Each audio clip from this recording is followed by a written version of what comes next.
Fireworks in Memphis between UCF and the Tigers in the third game of the series. All right, let's set the scene here real quick for you.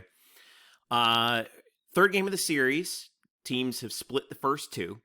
UCF's already up 2-0. Top of the first, and we got second and third. Ben McCabe's over there on second. Andrew Sundean's at the plate. Dude has been absolutely raking so far this year. He's hitting .553 on the year. And he gets a nice fat one here and plants it into the left field and plants it over the fence in left field. 3-run homer. UCF's up 5-0 here over Memphis. All right. So Sundean comes around, heads home, and immediately, almost immediately, Darren Schoenrock, the head coach of Memphis, says, hey, I want to look at that bat. All right, I don't know what prompted him to do that. The announcers for the game were like, well, maybe he saw something yesterday, maybe the catcher saw something, but whatever. So the umpires come out, they're like, give us that bat. We're going to take a look at it. Now, here's where stuff gets weird, all right? This is just like the George Brett pine tar incident 40 years ago. All right, they're looking at the amount of pine tar that Sundean has on his bat. Now, let's take a look at the rules here. Now, I confess, this is from baseballrulesacademy.com because I'm too cheap to buy myself NCAA baseball rulebook, and they don't exactly put that on the internet. Baseball umpire Twitter is probably going to come after me for this. But anyway, here's the latest rules that I can find. There's a whole section on the bat. Okay, there's even a section on wooden bats, right? And it says here on wooden bats, any material to improve the grip may be used for a distance not to exceed 18 inches from the end of the handle. Now, that's what pine tar is used for. Now, Sundean's using a non-wood bat. All right, so this is Rule B. All right. Let's see. Blah, blah, blah. Non-mineral attached bat. Non-wood bat must have a proof-coded certification mark. Okay, so initially we thought this is what was going on. Must have a certification mark because remember, last week in a Tennessee Vanderbilt game, okay, Tennessee had a home run taken away because Jordan Beck, the hitter for Tennessee, they test the bats and they put a little sticker on there, all right, to make sure it's certified. Well, they double checked the bat and his sticker flew off during batting practice, and then he went to bat with a stickerless bat and he got called out for it. All right, and that caused the whole hullabaloo elsewhere in the state of Tennessee. Now, this is not the same umpiring crew as that, all right? So this is a little bit different. Now, we thought initially they were looking at that sticker, but that didn't seem to be the issue. Now, here's what happens, though. Penalty for A and B, Rule A and B, about a wood bat and non-wood bat. A bat that has been flattened or altered to improve is an illegal bat, yada, yada, yada. If an illegal bat is detected after the first pitch, if an illegal bat is detected after the first pitch, legal or illegal, the batter shall be declared out and the base runner shall not advance as a result of the batted ball, and the bat shall be removed from the contest. All right? Now, in addition to rules, to all these other rules, baseball is a game that was made by lawyers. Let's see. Here it is. No foreign substance that will in any way discolor the ball may be added to the surface of the bat beyond 18 inches from the handle. Okay? So that, I think, is where we start to get into the whole pine tar thing because, metal bats, pine tar, it doesn't say anything about pine tar in a metal bat, right? Or a non-wood bat, right? It only says stuff about pine tar. Where is it? Any material to improve the grip, not to exceed 18 inches from the handle. All right? Specifically talking about pine tar. Now, the penalty for E and F, mandatory, the identification mark, non-wood bats must have a leather, rubber, or tape grip. If the bat is not marked 18 inches from the knob or has pine tar or a foreign substance beyond the 18-inch mark, the bat must be removed from the game and the player warned. If the practice continues, the player is to be removed from the game. If a bat's handle should become yada, yada, yada. All right. So what it's saying here is, like, if you got pine tar up above 18 inches, you don't get tossed out of the game and the home run doesn't count. You simply get warned about it. All right. So back to what we were talking about. Let's go back to the game. the umpires are talking about it here, and they're looking at the bat, and they come over to home plate to measure it. Now, here's another thing that gets weird. Remember, the magic mark is 18 inches. They measure it from the knob at the base of home plate. The top of home plate is 17 inches.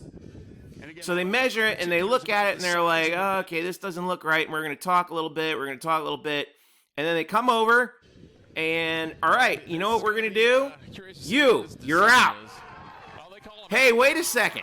All right, now, Greg Lovelady comes out. He doesn't rush out like George Brett, which is fine, because, Love's a cool dude. He's kind of chill.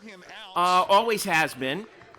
He's like, what's the deal, man? Now, you seriously are telling me that you're going to throw my guy out of the game? This should have been just a warning. That's what his argument was. Now, I don't know what the umpires are saying here, but he's saying, look, this is kind of ridiculous now that you're not giving my guy a warning off the bat when you should have when that's what you should have done. They're saying, nah, man, this is an illegal bat. He's out. All right, so let's fast forward a little bit to what else happens here. So now they decide that, okay, here's where things get really crazy.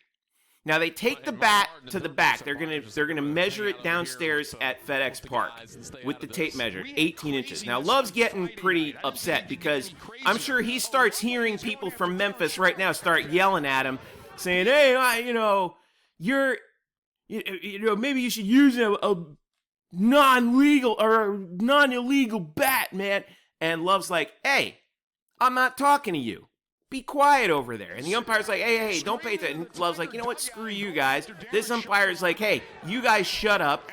Now Lovelady's still upset. And I think at some point he's like, okay, you know something?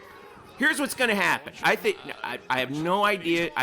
Love gets tossed there, and he's about to get his money's worth. But I think what happens here is he's like, okay, now you get mad at me, and you throw me out. Now I'm going to get my money's worth with Memphis. And you know what? I'm going to tell you guys, all of you guys on Memphis, I'm going to have all your gloves looked at. I'm going to have all your bats looked at. That's when the Memphis pitcher gets upset because Love was talking to him, right?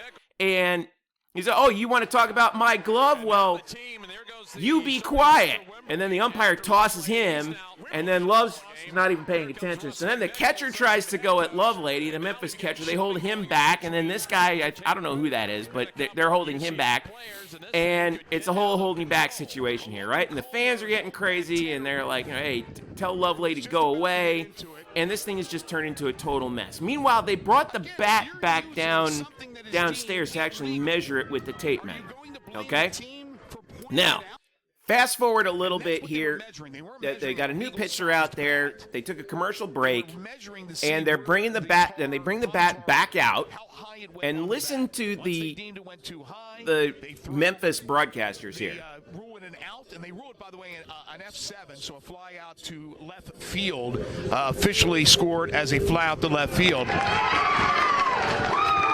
Well, now they're going to turn around and they've just called it a home run. What is going on here? They What is happening Sundean's here? home run, and the reason why they did that is a couple things. I think what happened was the umpires got confused on the ruling. They did two things. Number one, they looked at the bat, and they got the tape measure out down below and measured it 18 inches. Remember, the width of home plate is 17 inches. You saw the umpire from before lay the bat down across home plate. That's 17 inches. You got to get the actual tape measure out, and I'm surprised they don't have a tape measure right there on the field, right? But they looked at it and measured less than 18 inches. Either that or they looked at the rule book and they said, actually, we shouldn't have thrown him out because even if there was pine tar beyond 18 inches, as it says right here, the player should be warned, not kicked out of the game. So they reinstate the home run. It's now 5-0 UCF. UCF goes on to score 10 runs in this inning. That's Ted Tom, the assistant coach. He's a former head coach. He's a pretty sharp dude, and actually he's getting the explanation from the crew chief there. But UCF goes on to score 10 runs. They win the game 15-6, and is what do you call it? As that was the other thing that happened. So this broke baseball yesterday because George Brett was out here chiming in on it. You know, Mr. Pine Tar himself didn't think anyone used pine tar anymore.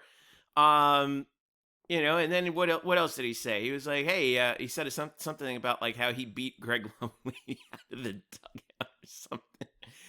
I bet I beat the coach to the umpire. And, yeah, I mean, this, there were notifications on MLB. I mean, it was wild yesterday, but the end result is, so after all this gets sorted out, we get back to action. Ted Tom's the acting head coach now for UCF. Darren Schoenrock still complained to the umpires about, why didn't I get my way? And then, all right, so we got a new pitcher in there, JT Durham for Memphis. All right, he comes up. He's facing Ryan Taylor as we return to action after all this excitement. Remember, Sundean's home run counts. First pitch, up high. Okay, a little chin music. I don't know why you're doing that to Ryan Taylor, because it's not Ryan Taylor's fault that, all this stuff went down. But anyway, all right, 1-0. Check this out. Next pitch. Go measure that one. Deep home run to center field. And UCF is now up 6-0. Top of the first. They go on to get 10 runs in the top of the first. Ultimate case of ball don't lie, to quote Rasheed Wallace. So UCF gets 10 in the first, wins 15-6, takes 2 out of 3 at Memphis, and the Knights are off to a 5-1 start in conference play. And we broke baseball in the process.